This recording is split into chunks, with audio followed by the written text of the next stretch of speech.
All right, if you want live reaction for the 2022 NBA draft, we have it right here for you. We are a little tired. I know it is 12:30 a.m. Central Time.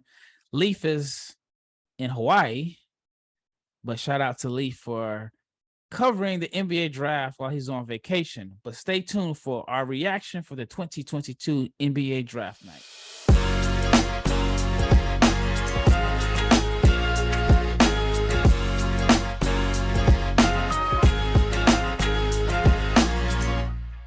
What is up? What is up? You are listening to the Locked On NBA Big Board podcast, which is your daily NBA draft podcast. I'm Rafael Barlowe, the director of scouting for NBA Big Board and the founder of NBA Draft Junkies. I got my team with me again. This is 4 nights in a row.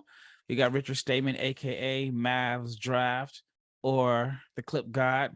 We got Sam Ferris, Draft Dummies, aka the intelligent one, and we got Leif Thulin, who is known for being the grinder that watches more college basketball than anyone else. All right, let's just get right into it. Crazy draft night. I can't really keep up with all the moves that took place, so I kind of have the app open that is keeping track of everything. We'll start off with the shocker of the night, Paolo Banchero going number 1. I know I've been on the Banchero bandwagon all season. I've had him as my number 1 prospect, and I still didn't see him going number 1. Were you guys shocked that he went number 1, or were you paying attention to the lines and the odds and you felt like it was a strong possibility?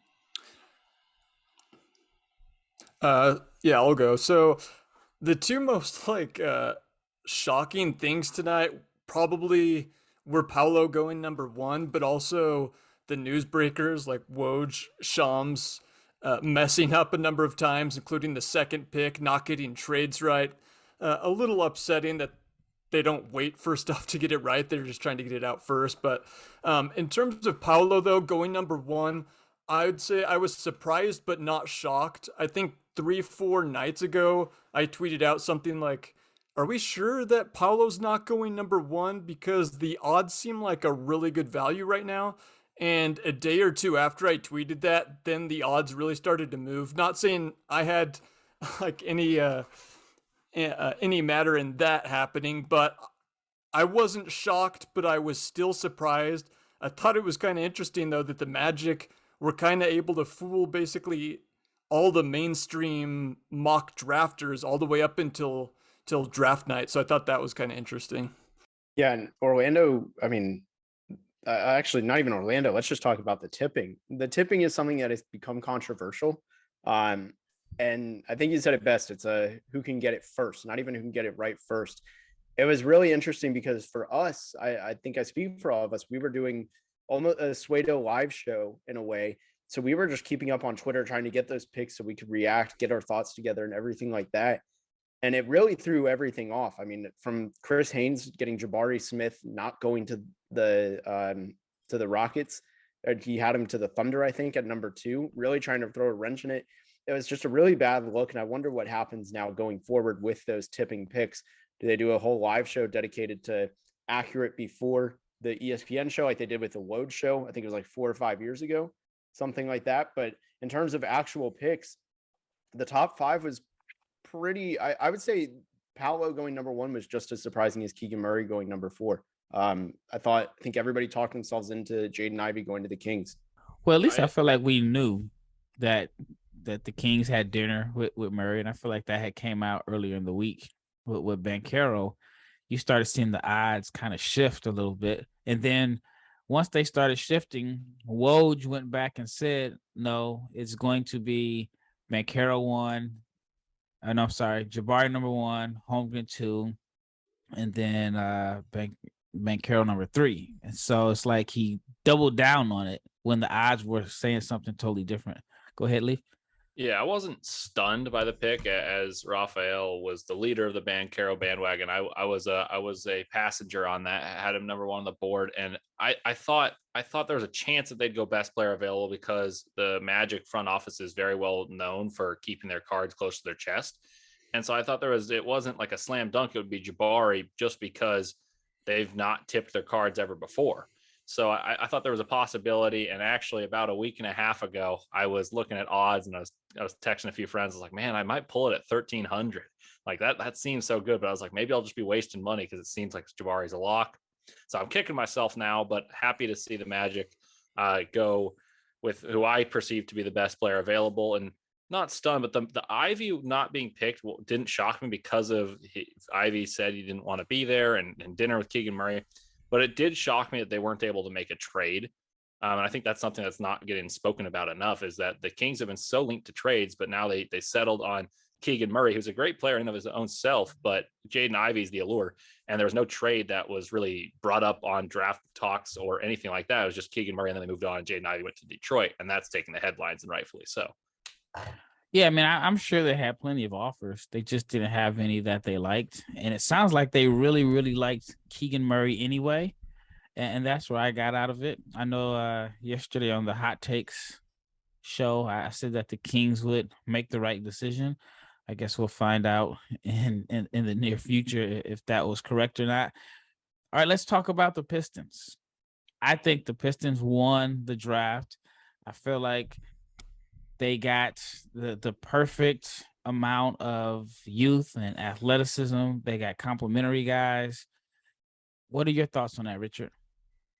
Yeah, I absolutely love it. You look at a team that needed front court help, and they got Jalen Duren. They're probably going to be the front runners for DeAndre Ayton. Then on top of that, they got another guard to take the pressure off of Cade Cunningham to be the lone ball handler. Killian Hayes has been a disaster in the 2 years he's been there. They made the right move by picking another guard. Maybe having those two guys can unlock a little bit more for Killian Hayes, put him in a wing role, let him be a just defensive-minded player only, and see what happens to the offense. But I just really like what they did from a personnel perspective. They went from one of the worst front courts in the entire NBA to having full confidence. Obviously, this is yet to happen, but having full confidence in what we expect with DeAndre Ayton potentially signing. And if they re-sign Marvin Bagley and they have Isaiah Stewart and they have Jalen Duren, suddenly they have a very good young core of big men. Quick before I go to somebody else, do you think that they're still going to go after Ayton after making this trade? I don't see why not. I don't really think their games overlap enough to make it a one or the other kind of outlook. Yeah, it's just my opinion. I think that Durant is going to be their starting center. I don't even think there's a need to go after Ayton right now because, how do you develop Durant if you're going to have Ayton there? What are your thoughts about that, Leif? I thought the Pistons dominated the draft. I thought they won it by a landslide. I had Jaden Ivey ranked number 3 on my board, and I've been on this saying that I thought he has just about as much star potential as anyone. So to get that type of player at 5 would have been an A in my book anyway. And then you get Jalen Duren, who I had number 6 on my board at 13, or acquire the rights from that pick at 13. I think that's a slam dunk, and I love what they did in the second round, getting Gabriel Procida as well. So I think they went 3 for 3. And the bigger thing is, rather than going 3 for 3, they got potential stars. I said in the hot takes yesterday that I thought Jalen Duren would be an all-star in his first couple of years in the league. I think there's no better place for him than having Cade Cunningham and Jaden Ivey creating for him as being a lob threat and being the anchor to a defense for a really up-and-coming core. And then Jaden Ivey playing by Cade Cunningham, that he can focus on scoring and then facilitating on dish outs to Sadiq Bey and Jalen Duren and Isaiah Stewart. I couldn't be happier if I were the Pistons. And I think they won the draft by a significant margin. Yeah, I might have even overreacted in the moment because I was so excited for the Pistons. I was saying not only did they win the draft, I think they won it by a mile. So I'll kind of echo what the others have said. But yeah, I had Ivy 4. I was highest of pretty much anyone on Duren. I had him 5 on my board. And so to get those two talents, but also the value at where they got them, I think they're going to rocket up the league pass rankings. I'm really excited to watch them next year. Just the excitement factor is going to be better on top of being a much better product on the floor. So easily my number one, best draft today would be the Detroit Pistons. To think where they were just over a year ago, now they've added Cade, obviously is still the prize jewel, but then Ivy and Duren in this draft, it's been like a best case scenario for them in the draft the last 2 years. Yeah, you can just look at how they've upgraded their athleticism. At this time last year, they were probably one of the least athletic teams in the league. And now with Bagley and Duran and Ivy, they got some athletes. All right, boom shakalaka. We have big news. The one and only NBA Jam is back. Arcade 1-Up is the leader in at-home retro arcade games. It's not only bringing the best game ever back, but they've made it bigger than ever with a, wait for it, Shaq Edition machine. People are obsessed with NBA Jam, and I'm thrilled to tell our listeners that you can once again play hoops with the NBA legends in this arcade classic. You can jump clear across the court and set the ball on fire. And NBA Jam was one of the first sports games ever to feature real digitized NBA licensed teams. No fouls, no free throws, and no quarters are required. You can compete with friends and family through the all-new Wi-Fi leaderboards, making you more connected than ever. Pre-order now from arcade1up.com. That is arcade1up.com with an estimated early September ship date. Arcade 1-Up is the place for fun. They've got even more classics like Golden Tee, Mortal Kombat, and others starting at just $3.99. Now check this out. They are giving away an NBA Jam Shaq Edition to a Locked On listener. Enter for a chance to win a game console for your man cave at the arcade1up.com/locked on. That is up.com/locked on. You have until July 8th to enter the win, the NBA Jam Shaq Edition console. So don't miss out and enter today. Once again, shout out to each and every person that has made the Locked On NBA Big Board podcast your first listen of the day. And it's kind of bittersweet in a sense because we are wrapping up this 2022 draft season. I know I'm looking forward to 2023. Part of me just wants to start talking about some new prospects. But before I can move on to the 2023 class, we still have to wrap up draft night, which was a wild night. It had a lot of trades, but no big names were moved. I thought there's going to be at least one or two big names, but it was just a bunch of teams just swapping out picks. And I wanted to ask the NBA Big Board crew their opinions on the Oklahoma City Thunder and some of the moves that they made. We'll start with you, Sam. If you had to, maybe it's too early to give a draft grade, but what were your thoughts of some of the moves that the Thunder made tonight?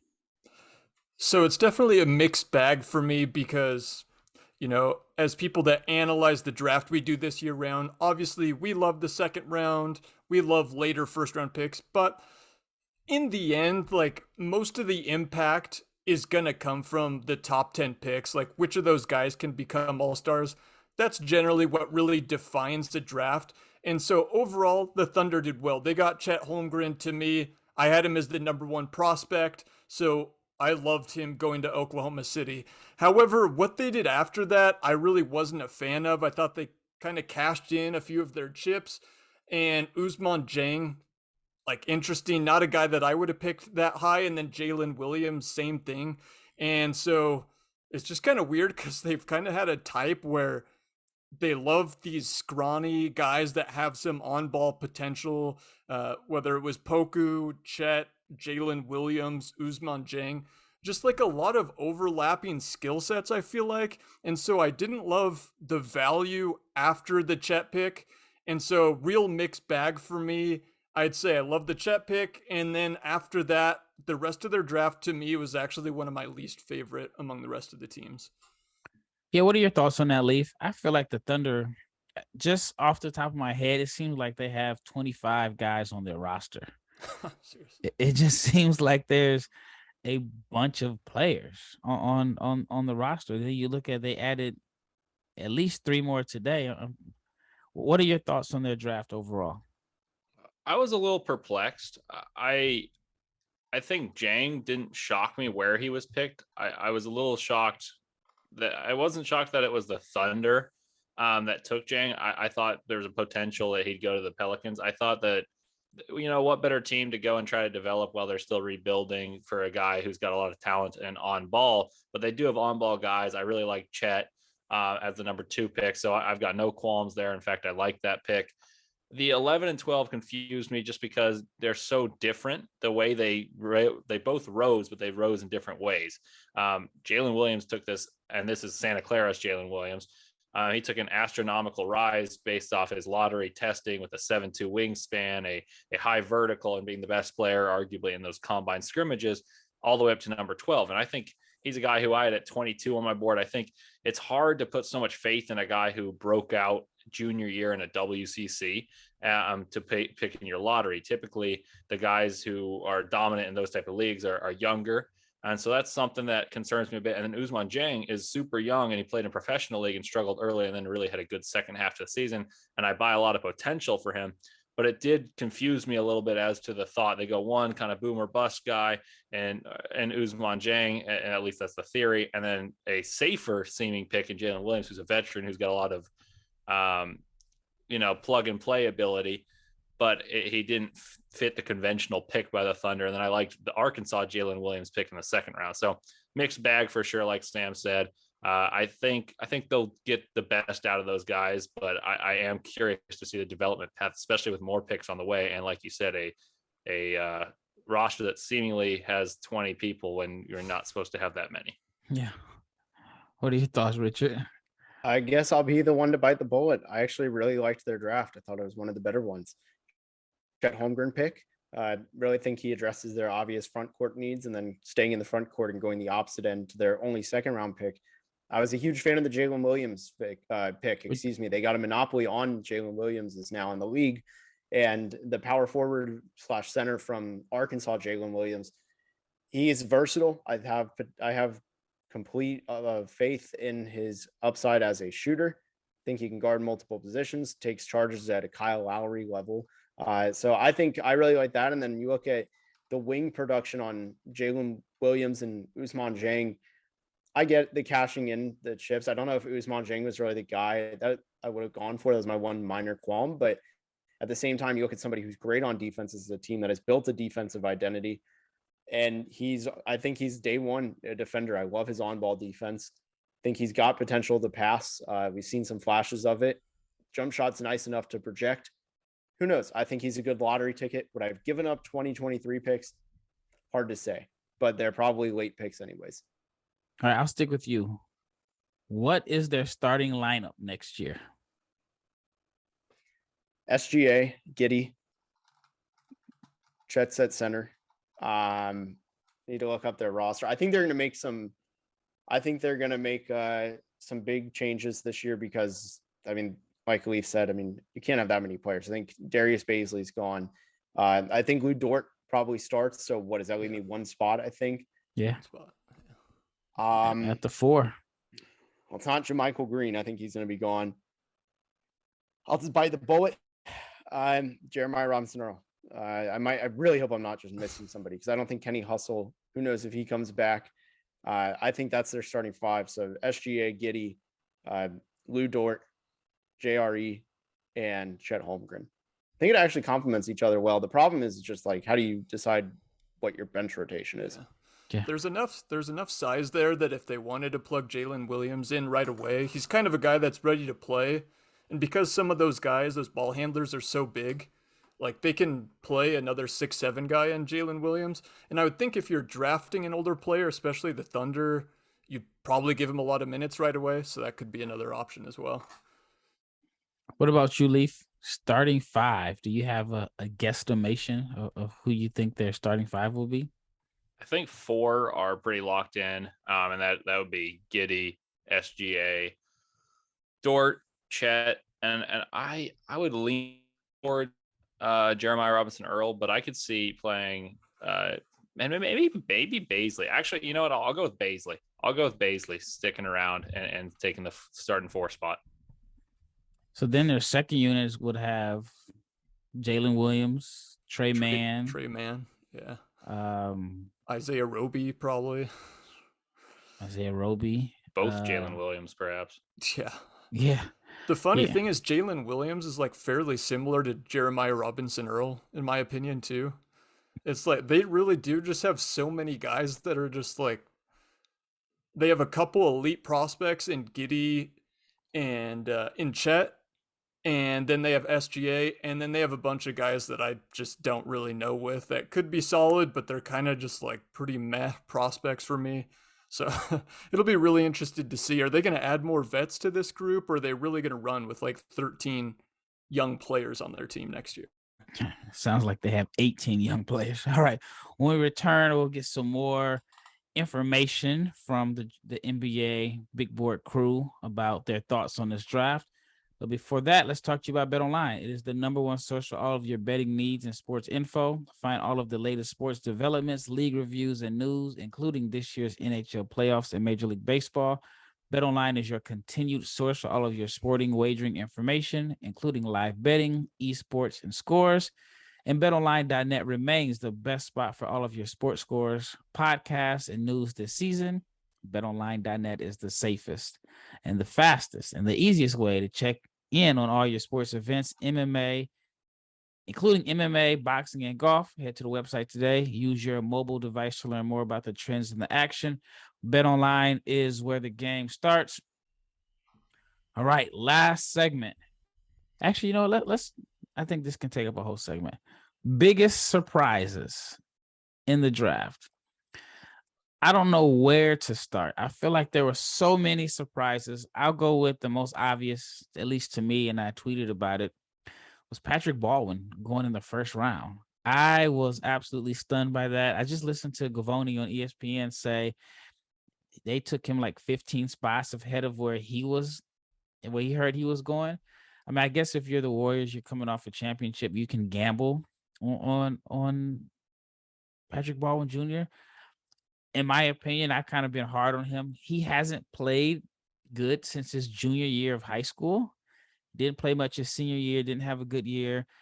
And on top of not really shooting it well, when he's been labeled as a shooter, he's had some injury issues. And so it's very interesting that it seems like his injury issues were, I guess, overlooked. And it seems like AJ Griffin's injury issues probably played a major role in him sliding down to 16. I don't think anybody had him outside of the lottery. I hadn't seen him mocked outside of the lottery all season. So those are two of my biggest surprises. I know there's quite a few more I can name, but what were your biggest surprises, Leif?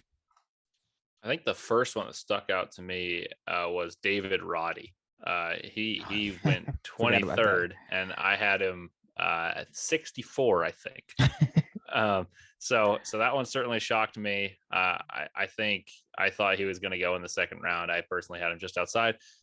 As for a slide, I think you touched on it, AJ Griffin. I was a little surprised that he fell beyond 14 at the Cavs at the lowest. I thought was his bottom spot, and they took Agbaji, which similar archetype as a 3-and-D. I think the freshman AJ Griffin, who's 18, one of the youngest players in the draft.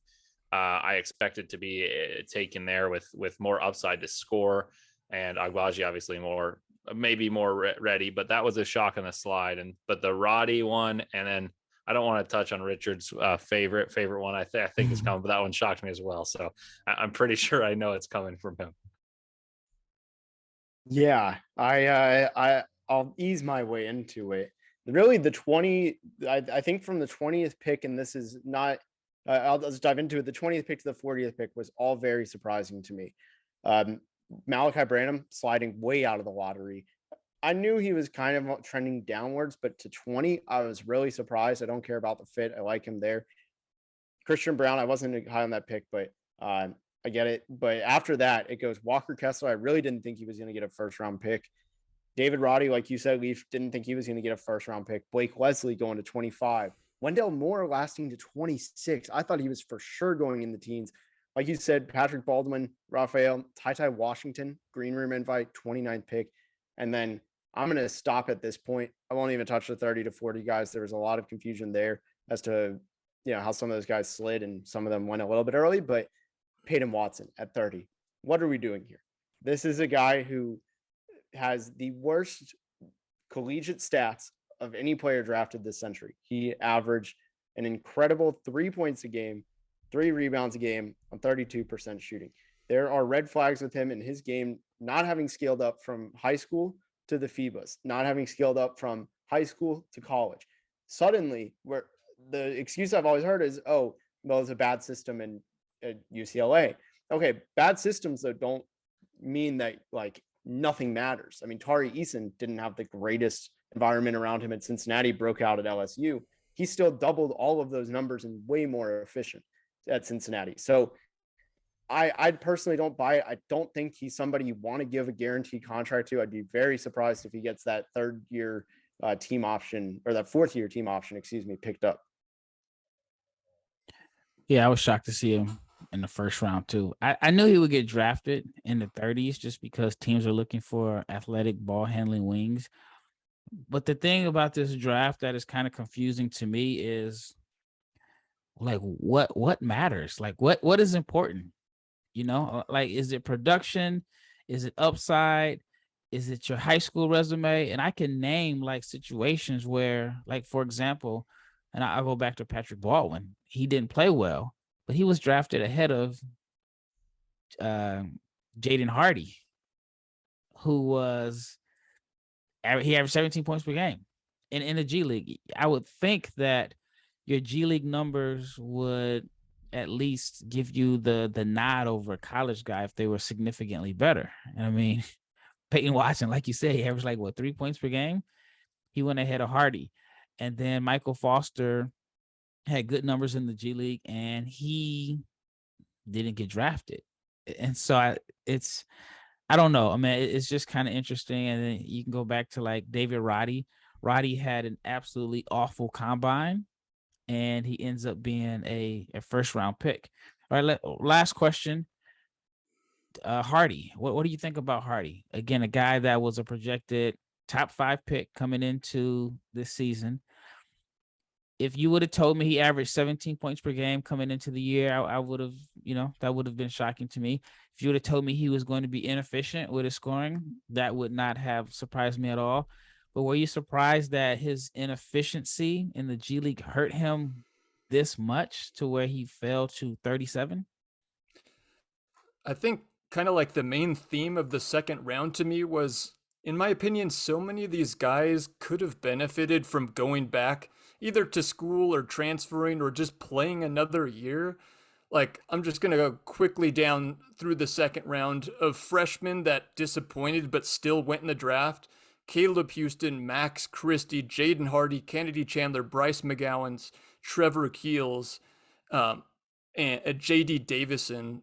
There's like 10 guys in there that, like, I would have advised all those guys to go back, and I just think the risk reward would have been better for them to try to boost their stock. When you're getting drafted 45th, like, the NBA team that you're drafted to just really doesn't have that much incentive to put that much time and effort into your development. Like, if you don't play well for a year and a half, then all of a sudden you're bouncing around. You might not ever make it in the league. So why not go back for the NIL money, try to prove yourself and have a better second year, either in college or wherever you decide to play? I feel like we've gotten to a point now where I would argue too many of these guys are entering the draft. And like, to your point, I don't know why some guys are going higher. Like, why on earth Peyton Watson goes 30 and then 48 Kendall Brown? Like, how was there almost 20 spots of difference there? I just don't get it. And so if it were me, I would have advised a lot of these guys to probably go back a second year, try and prove yourself, pull a Johnny Davis or a Keegan Murray. And like, if you're not good enough, then you probably weren't going to make it in the NBA anyway, right? But why not go back and try to prove yourself instead of being the 45th pick in the draft? I know it's everybody's individual decision, but I think I'd advise more people to probably try and do that kind of moving forward. Yeah, before I go to Leif, I want to add that imagine you're the agent and then you tell your guy not to work out at the combine because you think that you have him a baseline or a floor at the end of the first round. And so you look at Kendall Brown, who didn't participate at the combine, he falls to 48. So like JD Davison, 53. And I remember specifically talking to a scout and he felt like, what did JD Davison do to make him feel comfortable enough to where he did not have to participate at the combine?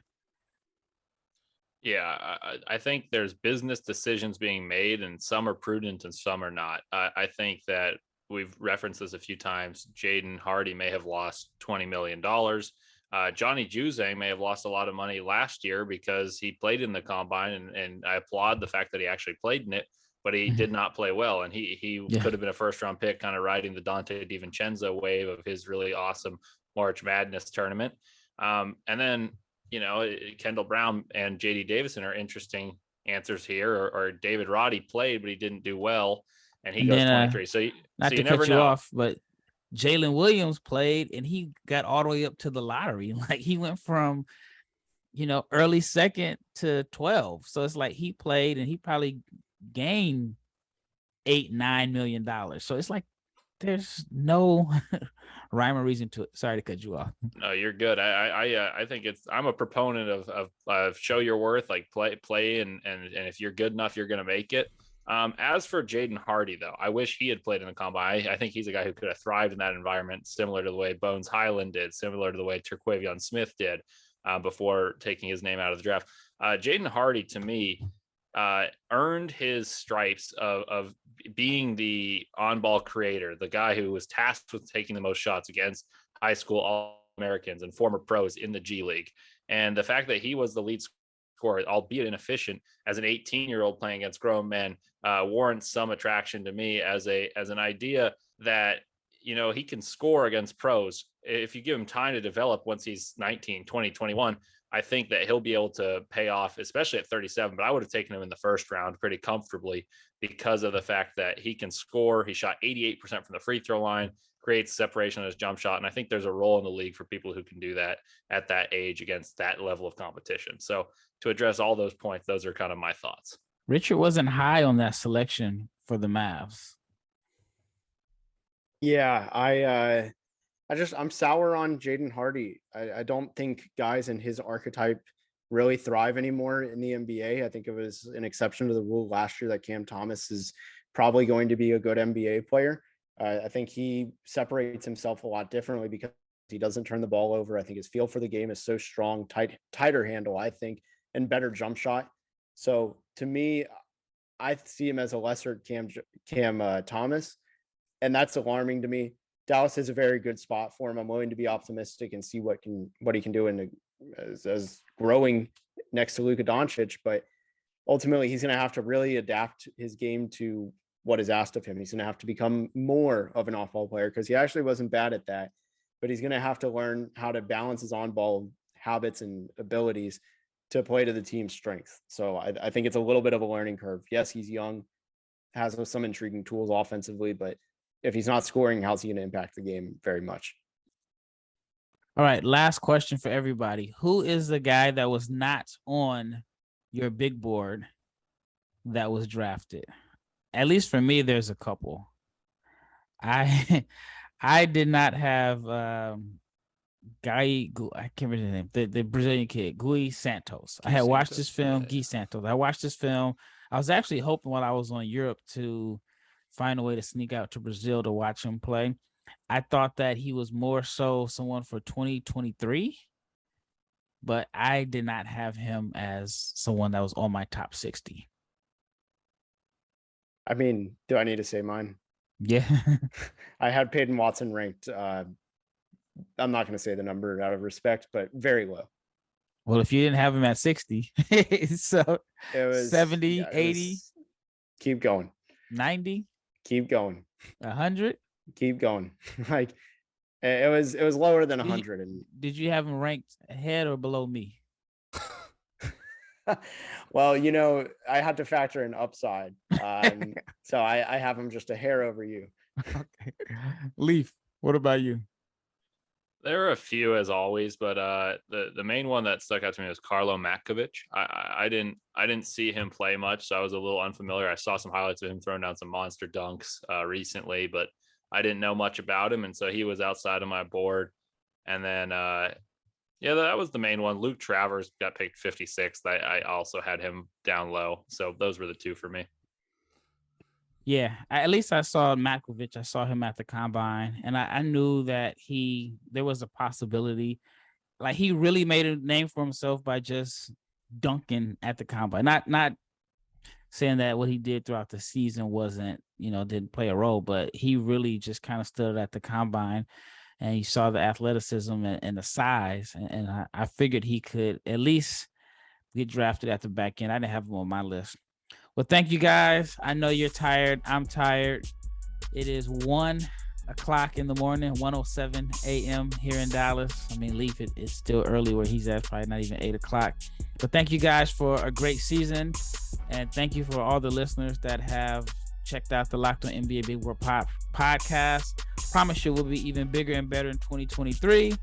Once again, thank you for listening to the Locked On NBA Big Board podcast. I'm Rafael Barlowe. Got the Locked On NBA Big Board crew, Richard Stayman, Leif Thulin, Sam Ferris, and we are out.